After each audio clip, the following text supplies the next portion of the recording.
Hello दोस्तों, आप सभी का स्वागत है एनसीईआरटी साइंस क्लास 8 इन हिंदी में। इसमें हम पढ़ेंगे चैप्टर नंबर हमारा था 16 प्रकाश। प्रकाश के बारे में हमने 3 पार्ट करा दिए हैं। यहाँ पे हमारा 4th पार्ट है। इसमें हम पढ़ेंगे नेत्रों की देखभाल किस प्रकार हम कर सकते हैं। तो यहाँ पे जो हमने 3 पार्ट करा दिए हैं, अगर आपने ना देखे हो तो आप उन्हें देख लें, कंप्लीट कर लें, जिससे आपका प्रकाश लाइट कंप्लीट चैप्टर पूरा हो जाएगा। चैप्टर हम इसका कंटेंट पूरा कराने के बाद हम इसके अभ्यास प्रश्न करेंगे। यहाँ पे हम पढ़ेंगे नेत्रों की देखभाल। अगर आपने हमारे चैनल को सब्सक्राइब ना करा हो तो आप सब्सक्राइब कर लें, जिससे आपको जो एनसीईआरटी हमारी साइंस क्लास 8 की दी है, इसमें हम आपको पूरा कंप्लीट कराने वाली हूँ। तो आपके सारे चैप्टर यहाँ से कंप्लीट हो जाएंगे। अगले जब हमारी 8th क्लास की साइंस कंप्लीट हो जाएगी, फिर हम 7th क्लास की साइंस पढ़ेंगे। फिर 6th क्लास की, ऐसे हम सारी साइंस की किताबें 6th 7th 8th 9th 11th 12th तक कंप्लीट करेंगे। तो यहाँ पे नेत्रों की देखभाल हम यहाँ पे पढ़ेंगे। नेत्रों की देखभाल हम किस प्रकार कर सकते हैं। यह आवश्यक है कि आप अपने नेत्रों की उचित देखभाल करें। क्या है, आपको ज़रूरी है कि अपने नेत्रों की देखभाल करें। यदि कोई भी समस्या है तो आपको किसी नेत्र विशेषज्ञ के पास जाना चाहिए। अगर आपको नेत्र में कोई भी परेशानी दिख रही है तो आपको क्या करना चाहिए, किसी भी नेत्र विशेषज्ञ के पास जाना चाहिए और चेकअप कराना चाहिए। नेत्रों की नियमित जांच कराएं और नेत्रों की नियमित जांच कराएं। यदि परामर्श दिया गया है तो उचित चश्मे का उपयोग कीजिए। अगर आपको डॉक्टर परामर्श देता है कि आपको चश्मा यूज करना चाहिए तो आपको क्या करना चाहिए, चश्मे का इस्तेमाल करना चाहिए। नेत्रों के लिए बहुत कम या बहुत अधिक प्रकाश हानिकारक होता है। नेत्रों के लिए क्या है, अगर हम बहुत अधिक प्रकाश में रहते हैं या बहुत कम प्रकाश में रहते हैं तो हमारी आँखों के लिए बहुत हानिकारक होता है। अपर्याप्त प्रकाश से नेत्र खिंचाव तथा सर दर्द हो सकता है। अगर अपर्याप्त प्रकाश में नेत्र का खिंचाव होता है तो क्या हमारा सर दर्द हो सकता है। सूर्य किसी शक्तिशाली लैंप का अत्यधिक तीव्र प्रकाश अथवा लेजर टॉर्च का प्रकाश रेटिना को क्षति पहुंचा सकता है। इसमें क्या बताया गया, जो सूर्य या किसी शक्तिशाली लैंप का अत्यधिक तीव्र प्रकाश अथवा लेजर टॉर्च का प्रकाश रेटिना को क्षति पहुंचाता है। तो इसीलिए पहले ही हमने इसमें चैप्टर में पढ़ा था, जो लेजर टॉर्च होती है उसे क्या है, उसे हमें नहीं यूज करना चाहिए। आँखों पर हमारे क्या है, क्षति पहुंचाती है। तो सूर्य किसी शक्तिशाली प्रकाश स्रोत को कभी भी सीधा मत देखिए। आपको क्या करना है, सूर्य का जो प्रकाश होता है आपको सीधे नहीं देखना चाहिए, अपनी आँखों से सीधे नहीं देखना चाहिए। आपने अपने नेत्रों को कभी मत रगड़िए। आपको क्या करना, अपने नेत्रों को कभी रगड़ना नहीं। यदि आपके नेत्रों में कोई धूल का कण गिर जाए तो नेत्रों को स्वच्छ जल से धोएं। अगर नेत्र में कोई धूल का कण गिर जाता है तो आपको साफ पानी से नेत्रों को धो लेना चाहिए। यदि कोई सुधार ना हो तो डॉक्टर के पास जाएं। अगर तब भी आँखों में कोई सुधार ना हो और तब भी तकलीफ हो रही तो आपको क्या करना चाहिए, डॉक्टर के पास जाना चाहिए। पठन सामग्री को सदैव दृष्टि की सामान्य दूरी पर रखकर पढ़िए। अगर पठन सामग्री दी गई है तो क्या है, हमें समान दूरी पर, जो सामान्य दूरी दी गई उसी दूरी पर रखकर पढ़ना चाहिए। अपनी पुस्तक को नेत्र के बहुत समीप लाकर अथवा उसे नेत्रों से बहुत दूर ले जाकर मत पढ़िए। आपको क्या करना है, आप पुस्तक पढ़ते हैं तो आपको ना तो अपनी पुस्तक को बहुत नज़दीक लाना है, ना ही बहुत दूर रख देना है। तो जो दूरी दी गई उसी के हिसाब से हमें क्या करना, अपनी किताब को रख के पढ़ना है। कक्षा 6 में आपने संतुलित आहार के बारे में सीखा होगा।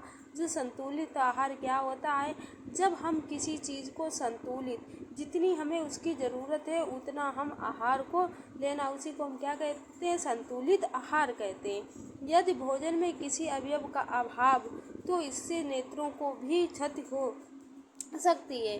भोजन में विटामिन ए का अभाव नेत्रों के अनेक रोगों के लिए उत्तरदायी होता है। क्या है, जो विटामिन ए होती है नेत्रों के लिए अनेक रोगों के लिए भी इसमें विटामिन ए पाई जाती है, लेकिन जो विटामिन ए हमारी होती है इसमें क्या है, नेत्रों के लिए तो बहुत आवश्यक होती है और भी हमारे रोगों के लिए क्या होती है, उत्तरदायी होती है। इसमें सबसे अधिक सामान्य रोग रतौंधी है। इसकी कमी से हमें कौन सा रोग हो जाता है, जिसको विटामिन ए की कमी होगी उसे कौन सा रतौंधी रोग हो जाता है। इसीलिए हमें अपने आहार में विटामिन ए युक्त अवयवों को सम्मिलित करना चाहिए। कच्ची गाजर हो, देखो विटामिन ए हमें किसमें पाई जाती है, जो कच्ची गाजर होती है। सूर्य किसी शक्तिशाली प्रकाश स्रोत को कभी भी सीधा मत देखिए, आपको क्या करना है, ये हमारा रिपीट यहाँ पे देखते। फूल गोभी तथा हरी सब्जियाँ, जो हमारी विटामिन ए है कच्ची किसमें पाई जाती, कच्ची गाजर में, और क्या है, फूल गोभी तथा हरी सब्जी जैसे पालक तथा कार्ड लीवर तेज में विटामिन ए की प्रचुर मात्रा पाई जाती है। जो काठ लीवर है उसमें तेल में जो विटामिन ए की मात्रा प्रचुर मात्रा में पाई जाती है। अंडे, दूध, दही, पनीर, मक्खन एवं फल जैसे आम तथा पपीता में भी विटामिन ए भरपूर होती है। चाक्षु विकृति वाले व्यक्ति पढ़ लिख सकते हैं। जो चाक्षु विकृति वाले व्यक्ति हैं क्या कर सकते हैं, पढ़ और लिख सकते हैं। कुछ व्यक्ति जिसमें बच्चे में सम्मिलित है चाक्षु दृष्टि संबंधी अक्षमता से पीड़ित होते हैं, उनकी वस्तुओं को देखने के लिए सीमित दृष्टि होती है। तो कुछ व्यक्ति जन्म से ही बिल्कुल नहीं देख पाते। कुछ व्यक्ति कैसे होते हैं, जो जन्म से ही बिल्कुल नहीं देख पाते। कुछ व्यक्ति किसी बीमारी या किसी चोट के कारण अपनी दृष्टि खो जाते हैं। कुछ व्यक्ति क्या होते हैं, जन्म से ही उनकी दृष्टि कमज़ोर होती है, वे नहीं देख पाते हैं। कुछ व्यक्ति ऐसे होते हैं जो बीच में उन्हें कोई प्रॉब्लम हो जाती है, परेशानी, जिसके बीमारी के कारण क्या होता है, उन्हें दिखना बंद हो जाता है। ऐसे व्यक्ति स्पर्श द्वारा अथवा ध्वनि को ध्यानपूर्वक सुनकर वस्तुओं को पहचानने का प्रयत्न करते हैं। ऐसे व्यक्ति क्या करते हैं, वस्तुओं को स्पर्श करते हैं या उनकी ध्वनियों से क्या करते हैं, उन्हें पहचानने का प्रयत्न करते हैं। वे अपनी दूसरी ज्ञानेंद्रियों को अधिक विकसित कर लेते हैं। उनकी क्या होती है, जो दूसरी ज्ञानेंद्रियां होती हैं उन्हें वे बहुत ज़्यादा विकसित कर लेते हैं। तथापि अतिरिक्त संसाधन उन्हें अपनी क्षमता को और अधिक विकसित करने को सक्षम बना सकते हैं। क्या है, जो अतिरिक्त संसाधन हैं उन्हें अपनी क्षमताओं को और अधिक विकसित करने में सक्षम बना सकते हैं। तो ब्रेल पद्धति क्या है, चाक्षु विकृति युक्त व्यक्तियों के लिए सर्वाधिक लोकप्रिय साधन ब्रेल कहलाता है। जो चाक्षु विकृति हैं उनके युक्त जो व्यक्तियों के लिए सर्वाधिक लोकप्रिय साधन ब्रेल लिपि है। तो जो लुईस ब्रेल जो स्वयं ही चाक्षु विकृति युक्त व्यक्ति थे, जो चाक्षु विकृत युक्त व्यक्तियों के लिए एक पद्धति विकसित की तथा इसे 1821 में प्रकाशित किया। जो रुई ब्रेल थे, इन्होंने क्या किया, वर्तमान में पद्धति 1932 में अपनाई। सामान्य भाषा, गणित, वैज्ञानिक विचारों के लिए ब्रेल जो कोड होते हैं, ब्रेल कोड और ब्रेल पद्धति का उपयोग करके अनेक भारतीय भाषाओं को पढ़ा सकता है। ब्रेल पद्धति में क्या है, 63 बिंदुकित पैटर्न अथवा छाप हैं। कितने इसमें बिंदुकित है, 63 बिंदुकित अथवा छाप है। प्रत्येक छाप एक अक्षरों के समुच्चय, सामान्य शब्द अथवा व्याकरणिक चिन्हों को प्रदर्शित करती है। बिंदुओं को ऊर्ध्वाधर पंक्तियों के 2 कक्षों में व्यवस्थित किया गया है। प्रत्येक पंक्ति में 3 बिंदु हैं। अंग्रेजी वर्णमाला के कुछ अक्षरों तथा कुछ सामान्य शब्दों को प्रदर्शित करने के लिए बिंदु पैटर्न नीचे दर्शाया गया है। जैसे आप देख सकते हो, इसमें लिखा है केट, इसमें कैसी एटिकेट। तो इसमें क्या है, जो ब्रेल लिपि अक्षरों द्वारा इसे दर्शाया गया है, जो बिंदुकेट पैटर्न नीचे दर्शाया गया है। तो एंड और कॉमन, इस टाइप से लिखा जाता है। देख लेते हैं हम। सी, आगे देख लेते हैं। ब्रेल पद्धति में प्रयोग किए जाने वाले बिंदुकित पैटर्न का उदाहरण है। तो इन पैटर्न को जब ब्रेल शीट पर उभरा जाता है तो वह चाक्षु विकृति युक्त व्यक्तियों को छूकर शब्दों को पहचानने की सहायता करते। ये क्या करते, उभरे हुए जो शब्द लिखे जाते हैं इन्हें छू लेते हैं, छू के और इन्हें पहचानने का प्रयत्न करते हैं, पहचान लेते हैं। तो स्पर्श आसान करने के लिए बिंदुओं को थोड़ा सा उभार दिया जाता है।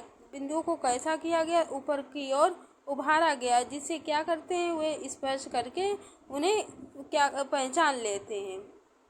चाक्षु युक्त व्यक्ति ब्रेल पद्धति को अक्षरों से सीखना प्रारंभ करता है। इसके पश्चात विशेष छापों या अक्षरों के संयोजन को पहचानता है। सीखने की विधियां स्पर्श से पहचान करने पर निर्भर करती हैं। प्रत्येक छाप को स्मरण करना पड़ता है। ब्रेल पाठों को हाथ या मशीन से तैयार किया जा सकता है।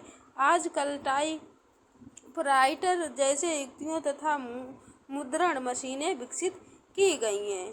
तो यहाँ पे क्या है, जो हमारा लाइट चैप्टर था कंप्लीट होता है। नेक्स्ट वीडियो में हम इसके अभ्यास प्रश्न करेंगे। तो यहाँ पे जो हमारा कंटेंट सारा था कंप्लीट हो गया है। तो नेक्स्ट वीडियो में हम इसके अभ्यास प्रश्न करेंगे। चलो मिलते हैं इसके अभ्यास प्रश्नों के साथ और इसके आगे टॉपिक के साथ।